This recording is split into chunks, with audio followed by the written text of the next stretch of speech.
Kita belajar sesuatu yang ringan, tapi yang ringan ini hasilnya dahsyat. Itu dia berhasil mendapatkan dunia yang memang Allah kasih sama kita. Banyak orang bilang, oh kenapa kok sedekah dibawa-bawa ke urusan duit? Loh pertanyaannya pengen enggak? Oh sedekah dibawa-bawa ke urusan kaya? Loh pertanyaannya pengen enggak? Kalau pengen kaya, pengen rezeki, pengen senang, pengen bahagia dunia dan akhirat, Allah memberikan caranya yang terbaik yang pernah kita kenal. Dua tuh, salat malam sama sedekah. Lu kenapa jadi kita nggak mau make? Ada orang bilang, waduh, jangan sholat duha karena pengen kebuka rizki. Oh salah itu. Justru kalau mau kebuka rizki itu sholat duha. Emang diperintah sama Allah, disuruh. Tapi karena kita bidunil ilmi, tanpa ilmu, menganggap itu hanya sebuah kebetulan belaka. Contoh ya, kita kan mengenal teori matematika sedekah, bahwa setiap kita memberi satu, pasti kita dapat 10. Iya kan? Tapi kan itu tidak menjadi ilmu buat kita. Kalau itu menjadi ilmu, luar biasa Pak. Nggak pernah Bapak nggak punya duit, nggak pernah. Karena kita tahu caranya untuk membuat kita jadi punya uang, tahu caranya. Sikat, sat, nanti masuk lagi. Sikat lagi, sat, masuk lagi lebih banyak. Sikat lagi, sat, masuk lagi sampai nggak muat kita punya kantong.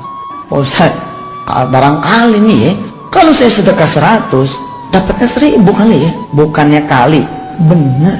Dan tidak ada penawaran terbaik di dunia ini kecuali sedekah. Dalam bidang investasi loh ya, yang prospektusnya itu adalah langsung Al-Quranul Karim. Yang lain-lain mah prospektusnya di koran Pak, ini mah di Quran. Abadan abada itu. Toha ma anzalna alaikal Qur'ana litashqa illa tadhkiratan liman yakhsha. Kata Allah, Quran ini diturunkan bukan akan memberatkan kalian, enggak, akan bikin kalian jadi senang. Sekarang kita belajar teori matematika dasar sedekah. Mengingatkan, menyegarkan ingatan Anda, pikiran Anda. Selama ini Anda sudah bermain di wilayah matematika sedekah. Rumusnya, setiap saudara ngasih 1, saudara dapat 10. Maka setiap saudara, katakanlah saudara punya 10, kita belajar 10 dikurang 1 bukan 9, tapi 19. Ini kan ilmu yang biasa kita tahu, kita sudah dengar, kita sudah paham, dan saudara-saudara sudah mempraktekkan. Sebagian besar jamaah di sini udah bukan mempraktekkan lagi, tapi udah menjadi pelaku. Hari ini saya akan mendorong saudara untuk meningkatkan. Ada peningkatan dan ada keistiqomahan. Jangan menjadikan sedekah itu sebagai sebuah agenda seremonial yang kebetulan. Kalau kebetulan ada yang datang, enggak. Kebetulan ke masjid, enggak. Cari.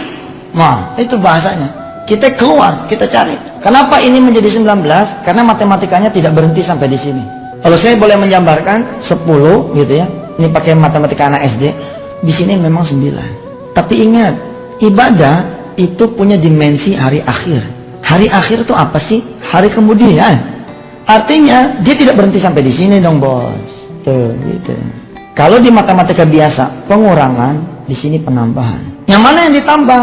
Ini kan dikembaliin sama Allah 10. Jadi berapa? 1 kurang 1, 0 memang. Tapi 1 dikali 10 plus di sini 10. Ini ilmu mahal nih Pak. Ilmu yang akan membuat Anda serta-merta jadi kaya. Percaya sama saya. Kalau saya bicara ini nih, bicara titik, nggak koma, titik. Tentu syarat dan ketentuan berlaku dong. Anda bersih dulu dari urusan-urusan dosa yang membuat ini jadi tidak muncul. Tidak muncul bukan tidak diberi, tapi Anda menjadi unknown people, unknown address. Mau diantar nih sama Allah, tapi nggak dikenal. Kenapa nggak dikenal? Malaikatnya balik. Karena si A ini pezina, si A ini pemabuk, si A ini tidak sholat. Kalau kenyataannya masih ada yang dibagi, oh itulah Allah, Maha Rahman, Maha Rahim. Secara teori harusnya nggak bisa dia, terhalang dia. Tapi itulah Allah, saya bilang masih ada preman yang dapat hadiah dari Allah karena dia berbuat baik. Karena memang bagi Allah kan berbuat baik buat manusia bukan karena perbuatan manusia, tapi karena iradah Allah. Atas dasar matematika yang begini, kalau ininya saya ganti 2, di sini jadi berapa? 8. Di sini 20. Di sini 28. Kalau di sini saya ganti menjadi 5, 55. Sehingga matematikanya yang terjadi adalah matematika yang harusnya ajaib.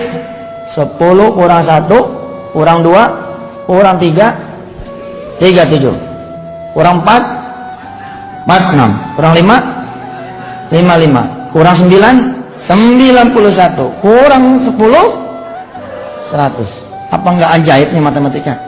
Di mana belajarnya?